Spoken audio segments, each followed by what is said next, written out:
अध्यक्ष महोदय, आपल्या सर्वांचे लाडके पंतप्रधान नरेंद्र मोदीजी यांनी निक्षय ही मित्र व्हावं असं आव्हान केल्यानंतर माझ्या मतदारसंघामध्ये अध्यक्ष महोदय आम्ही हे टीबी रुग्णाचं प्रमाण हे कमी केलं आणि आमच्या विभागातले बीएमसीचे अधिकारी असतील, काही मित्र असतील, ह्यांनी प्रत्येक टीबी पेशंटला 6 महिन्यासाठी आम्ही अडॉप्ट केलं आणि त्याच्यामध्ये आम्ही टीबी पेशंट कमी केले।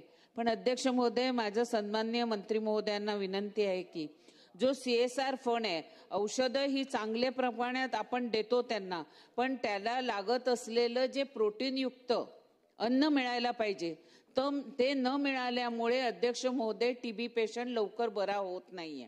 तर हा टीबी पेशंट लवकर बरा होण्यासाठी आपण 6 महिन्यासाठी हे निक्षय मित्र म्हणून लोकांना आव्हान करायला पाहिजे व त्यासोबत जर त्या विभागातील सीएसआर फंड अवेलेबल झाला, काही बँकांना सांगून किंवा काही मोठ्या इंडस्ट्रीजना सांगून जर त्यांना 6 महिन्याचे किट दर महिन्याला आम्ही ज्या पद्धतीने आमच्या महापालिकेतील आर वॉर्ड मधला आर सेंट्रल वॉर्ड असेल, आर नॉर्थ वॉर्ड असेल, ह्या इकडचे आमचे एमओएच आणि आमचे बीएमसीचे अधिकारी ह्यांनी इतकं प्रचार आणि प्रसार केला की आमच्यासारखे कार्यकर्त्यांनी सुद्धा 6 महिन्यासाठी टीबी पेशंटला निक्षय मित्र म्हणून घेतलं।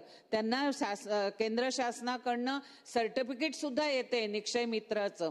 त्यामुळे लोकांना सुद्धा वाटतं की नाही बाबा, एका महिन्याला मला एका पेशंटला 1000 रुपये, 6 महिन्याला मला इतके 600 रुपये एकाला एक किट द्यायला, तर 6 महिन्याचे ते पैसे देऊ शकतात। त्यामुळे ह्याची आपण प्रसिद्धी करायला पाहिजे, लोकांना आव्हान करायला पाहिजे। औषधं खूप चांगल्या दर्जाचे आहेत पण त्यांना पूरक धान्य अन्न मिळत नाही, म्हणून हा टीबी लवकर बरं होत नाही। आणि खास करून शाळांमध्ये सुद्धा अवेअरनेस करायला पाहिजे।